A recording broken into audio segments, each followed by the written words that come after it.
we're getting into Shabbat anyway, whether we like it or not. Thank God it's coming. And we're going to hear a little bit from Gedalia and a little bit from Michael to just change, get our mindset into the right place. For some of us, it's really coming in soon, and for some of you, you'll have time, hopefully, to digest a little bit before the Shabbat meal comes in. So I'm going to open up for Gedalia, and then I'm going to mute everybody, and then we'll move to Michael. And hopefully after that, we'll have time. We'll see a little clip on the Kahal and some of the things that are going on at Livnot. And we'll do Kabbalat Shabbat after that. And part ways, b'simcha u'b'shalom, with happiness and peace. So Gedalia, turn it over to you. Yeah, so Aaron asked me to have a clock right in front of me to keep it to 5 to 6 minutes. So just to show you, Aaron, it's right there, don't worry. And I must say, it's really awesome, cool to see the Livnot Terrace. It's been a few Gilgulim, lifetimes ago, since the last time I think we guys interfaced. And it's very special to somehow at least be able to zoom Svat into my room here in Yerushalayim. So I was thinking about this transition that we just come out of Tisha B'Av, and now we come into Shabbos, a Shabbos of not just Shabbat, which is of rest, but the Shabbos, which is of a deep healing. There were the 3 weeks when each one had a Haftorah that really was a call to awaken us. And now begins 7 weeks. And these 7 weeks are a call to joy, which bring us to rejuvenation, to Rosh Hashanah, to Sukkot, to a time of really coming back to life again. And it reminded me when I was a kid, maybe you guys did this also, but we used to stand in the doorway and push our arms like all our might against the side of the door. And then you step forward and then the arms kind of float up by themselves. And I felt that the 3 weeks were this intense strain and pressure of our arms in the Beinat Sarayim, literally, like between the pillars and the pressure. And now all of a sudden the pressure releases and we kind of sort of float up into the beauty of Shabbat, and ultimately not just up and into Shabbat, but bringing Shabbat, the Shekhinah, down, because every single one of us is a chelik, is a part and parcel of the Shekhinah. So I wanted to find a Torah that makes this transition, and I chose I hate to use the word, but I will, even though I don't mean it, the infamous Gemara in Sanhedrin, where the Chazal, the sages, are discussing the Ichbas de Mashiach, the period of time right before the Messiah comes, and the rabbis are saying, you know what, I don't want to be there. And the rabbis are saying they don't want to be in the period of time that, voila, here we are. But what did that really mean? So many people think that what that meant is chas v'shalom, God forbid there would be times of terrible Gog u'Mogog, Armageddon, war, suffering, and who knows what. And as if the rabbis were saying that there'd be so much suffering, they don't want to be a part and parcel of that. But that's really not at all what the Gemara means. And all you need to do is look at the history of the Tanaim, who lived in one of the greatest tragic periods of time with the Roman destruction of Israel and the Beit HaMikdash, and what they saw in war in Hara and Beitar and all the rest of it. That cannot be what they were afraid of. They're not afraid of these things. What was it then that they saw in our generation that they didn't want to be here? And when I was able to dig deeper, I found out that the answer is darkness. That a person who's attached to light and a person who lives with a spiritual desire to really have a quest for things of value in their life, their greatest fear is a fear of darkness. When life no longer has meaning, when there is no longer ability to communicate, when society deteriorates into chaos, when everybody is right, which means that everybody is wrong. And when they saw that a period of time would fall in that way, they didn't want to be part and parcel of that. In fact, there's a very great rabbi who was my rabbi. I was fortunate for many years in the old city of Jerusalem, Reb Scheinberger, who once told a story in 1958. He was on a Dan bus in Tel Aviv. Now, this is a 7th generation Yerushalmi Jew with a full garb. And he's on a bus in Tel Aviv, 1958, and this kibbutznik comes over with the temple and all the other paraphernalia. And he says to the rabbi, what's with you? You don't want the Mashiach to come?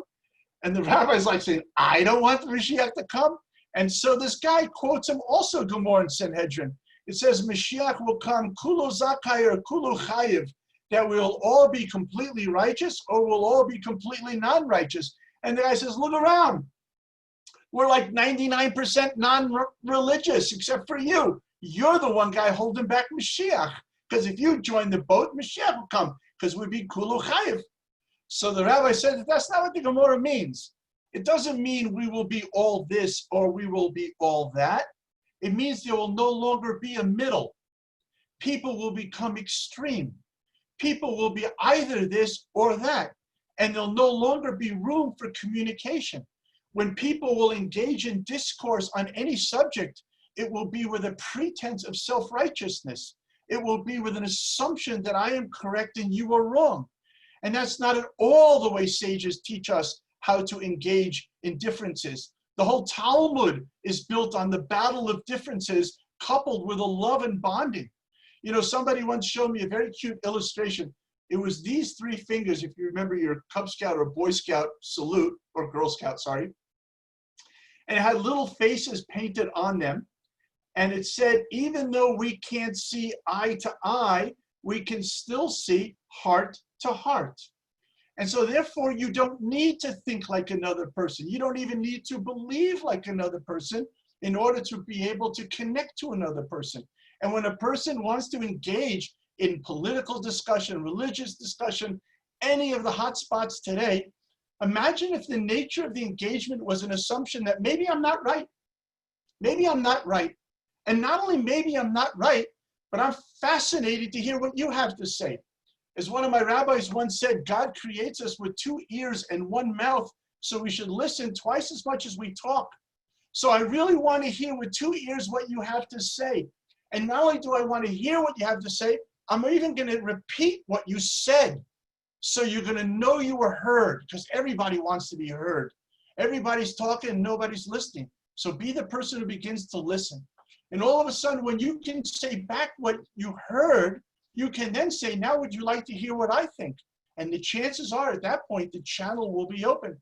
Because our sages say, Devarim shebalev nichnasim belev. Words of the heart, not words of the mouth. Not a tongue that's sharp like a sword, but a heart that's warm with love. If you talk from the point of Yahavta l'recha komocha, that you love that person the same way you love yourself, if that's where your words come from, those windows will open in the other person to hear what you have to say. This is why Hillel trumped Shammai. It wasn't because Hillel was a greater scholar than Shammai. If anything, just the opposite. Clearly, Shammai was the greater scholar. But it's precisely because Hillel would always quote Shammai first. He would always make clear that he understood that what Shammai was saying, so that when he spoke, Shammai felt heard. And when Shammai felt heard, he was able to respond and to communicate. This can only be done when we understand how important communication is really all about. There's a story from the Baal Shem Tov of a great king who wanted to build a private palace. And so he brought in all of his contractors and they built this huge palace. And he wanted in the middle of the palace that there would actually be a room where he could meditate. And in that room he came and there were no windows. It was pitch black. So he called his soldiers and they started to knock the walls and try to beat the darkness, but it didn't work.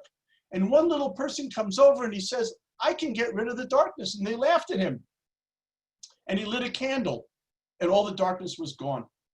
So each one of us has the ability to light the candle within ourselves, to be the one that brings the light into the darkness, not to point the finger at other people, but to point the 3 fingers back at ourselves, to make ourselves an example of somebody who communicates with love. And when we do that, to conclude, we make ourselves a vessel to receive, which is what Kabbalat Shabbat is about. Kabbalah is to receive the light of Shabbat, and then to emanate it through love to all of us around us. Shabbat Shalom, Shabbat Shalom. Shabbat Shalom, Gedalia. Wow. Thank you. Thank you. I hope you'll forgive me, because from here, I've got to go back and sponge the floor.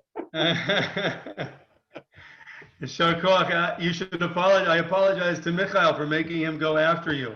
Chas Not an easy thing to do. He's always running after me. It's cool. Yeah. Shabbat shalom, Shabbat shalom, Chevra. Gedalia. Shabbat shalom. Toda. Let me just say a few words about Gedalia in our reunions that we have almost every night. So Gedalia is mentioned a lot in the early programs. Gedalia used to spend a lot of his time in Sfat, and also in Jerusalem he used to teach. And he just completed a handman's handbook for the Talmud, and we sent the link along with you. Anyways, we want to try to get Gedalia back involved with Livnot a little bit. The People's Talmud. The People's Talmud. People's Talmud. Accessible to everybody. Michael, we're going to ask you to take over now. I hope we didn't lose you. Well, take us another step to Shabbat and bring us a little closer. And Toda Gedalia, good luck with the floor there. So it's good to see everyone. And we've been having scores of reunions, and almost all of you have been on at least one.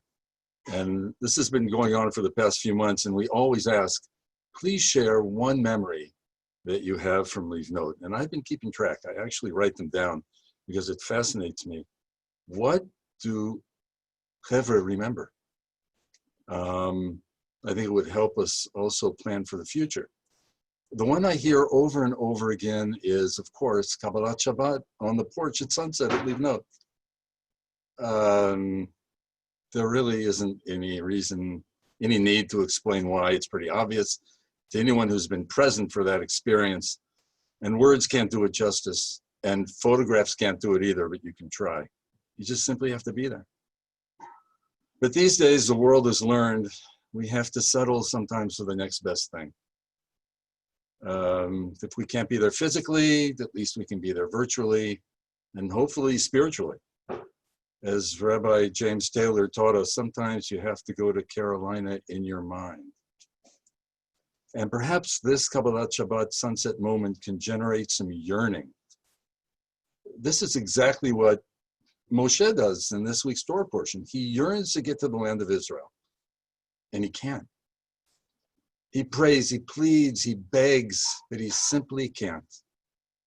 And in the end, he gets to go, believe it or not, on a virtual tour of Israel, a kind of magical mystery tour from a mountaintop facing west, just like our porch. So for those who'd like to do a little yearning, for those who'd like to reconnect, for those who'd like to scoop up some Tzfat sunset inspiration and bring it with you into your own Shabbat, this is for you. Although the idea of welcoming the Shabbat towards sunset, it's already mentioned in the Talmud thousands of years ago, was only officially made into what it is today in 16th century Tzfat. And one of the key shapers of this ceremony was the great sage and mystic, the Ari, Rabbi Yitzchak Luria. This fascinating man lived in Tzfat in the last half of the 16th century. Although he was in Tzfat for a little over 2 years, he died in a plague at the age of 38. The mark he left on the Jewish world was indelible. First and foremost, he was a mystic, a Kabbalist, a teacher, a trailblazer. And he not only changed the way people studied mysticism and Judaism, he changed the way people saw the world. Since I'm not a Kabbalist, I can't explain this to you because I don't understand it myself. But I can invite you to learn about the Ari, Kabbalah, and Jewish meditation on the Livnot live sessions that are on our Facebook page every Wednesday and Thursday with true experts, Rabbi Meir Sendor and Yedida Cohen. Yes, that was a commercial. What I can do now is describe to you the Ari's first Kabbalat Shabbat ceremonies. The Ari and his students would wear white clothes and go into an open field. And we know this from Rabbi Chaim, the Ari's star pupil, who wrote the following passage. Listen carefully. Stand in one place in the field. It is preferable if you are able to do this on a high spot. one which is clean as far as one can see in front of him and for a distance of 4 cubits behind him. Turn your face towards the west where the sun sets, and at the very moment that it sets, close your eyes and place your left hand on your chest and your right hand on your left. Direct your concentration while in a state of awe as one who stands in the presence of the king to receive the special holiness of Shabbat.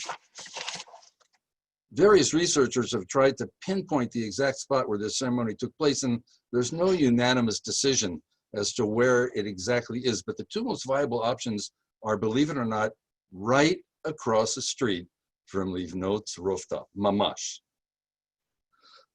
But wait, why close your eyes at the very moment that the sun sets? You all know that this makes no sense whatsoever. We all know that the very moment that the sun sets is when the colors start changing dramatically, when the clouds start dancing and the soul is open wide to receive new understandings about beauty and meaning and togetherness in this world. It's when the sky meets the earth. So why, of all moments, did they close their eyes right then? The truth is, I don't know. But I can guess. And my guess is that there's only one thing more powerful than a beautiful Tzfat rooftop sunset. And that is yearning for a beautiful Tzfat rooftop sunset. Yes, as strange as it sounds, going to Carolina in your mind can even be more powerful than going to Carolina in your car. Yearning can do that. And the Kabbalists were the connoisseurs of yearning. Sometimes I think that if everybody in the world would just come to the Tzfat rooftop to see the sunset for Kabbalat Shabbat just once in their lives, there would be so much more love in the world, much more understanding, more peace, more singing, dancing, and community togetherness. And thanks to Aaron and Livnot and the amazing Chevra who keep in touch, we are able to create our own little island of Eden at the very site that has inspired thousands for 40 years, actually for 500 years. So whenever you feel the need, just know that Fridays around sunset Israel time, we'll let you know when we do it. You can join us here and get inspired with us. You might just feel like some of us do, that we have a Carolina of our own and it's called Livnot Tzfat. Do you miss it? Good. That is what yearning is all about. It's an ancient Jewish tradition. And when things get better in our world and you can come back and visit that same sunset on the same rooftop with your family and your loved ones, you'll come full circle. So yalla, yet let the yearning begin. And as our sages said, hey babe, the sky's on fire. Shabbat shalom. Thank you, Michael. Which sage was that and where can I find it? Noam. Hello, hi. Shalom, shalom. We want to say thank you to Michael for his words of wisdom and yearning you can find in the desert, you can find in Tzfat, you can find in your own home. And thank you for reminding us of that. We're privileged to have educators and leaders and sages of our own, like Gedalia and Michael and many others. And thank you. So before we introduce Noam and have a taste of Kabbalah Shabbat on the porch, I want to share a little bit about the Kahal, the 16th century excavations that we've been uncovering over the last decade already, and which was declared a National Heritage Site. Some of you may have seen it. You visited, you went through the tunnels, you saw the bakery and the mikvah. Some of you may have not. Last year, we had over 30,000 people visit, which included activities and singing and pottery and baking and all with a Jewish spiritual component. So here's the clip, everybody.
קידשנו במצוותיו וציוונו להפריש חלה. כולם אומרים אמן. אמן.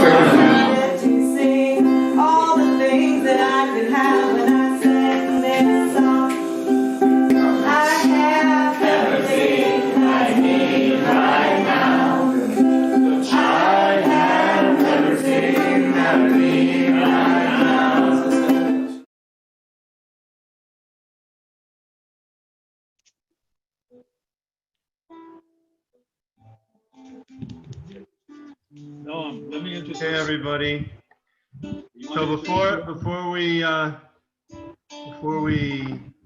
jump into Kabbalat Shabbat, I want to say thank you to everybody for coming, for taking a minute. There we go. For joining us. You guys should all have a special Shabbat. Noam, it's all yours. Hi everybody, good to see you from Tzfat. Let's welcome together the Shabbat.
Let's night together.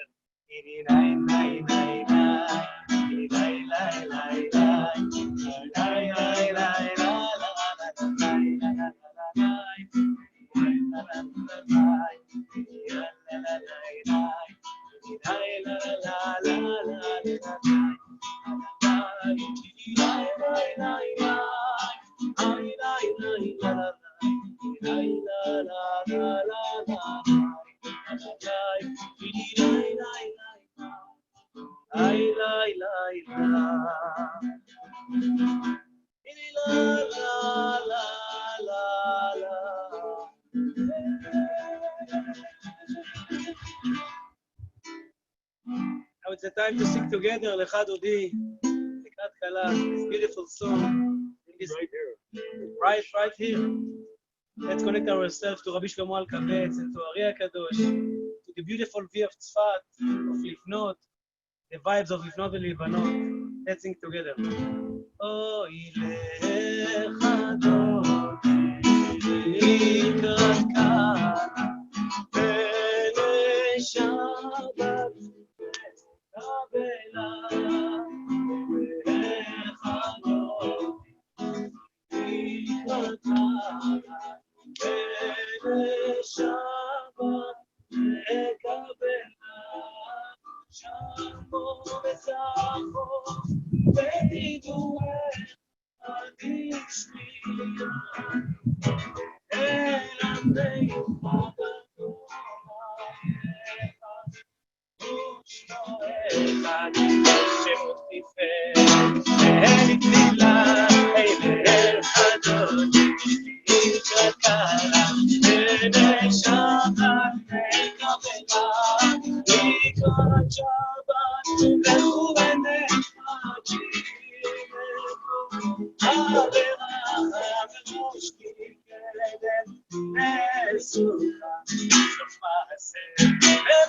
Shabbat Zila, let's sing together. Echadot Raka, Benei Shabbat Kabela,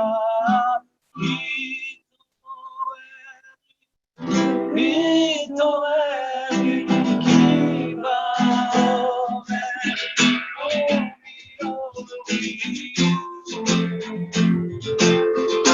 שיר דברי, כבוד אדוני, עלייך נפלא, וחדוני, יתרקה, בני שבת מקבלה, ימין ושמאל, ברצותי ונדוני,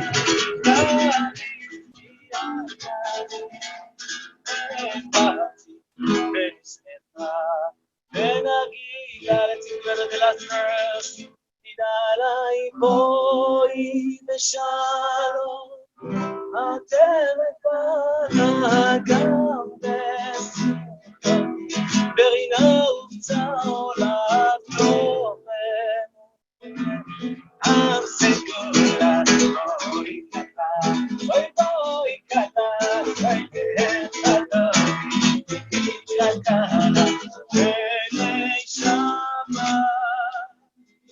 Let's look at Shabbat, all of us together, united with one heart. Kabbalah.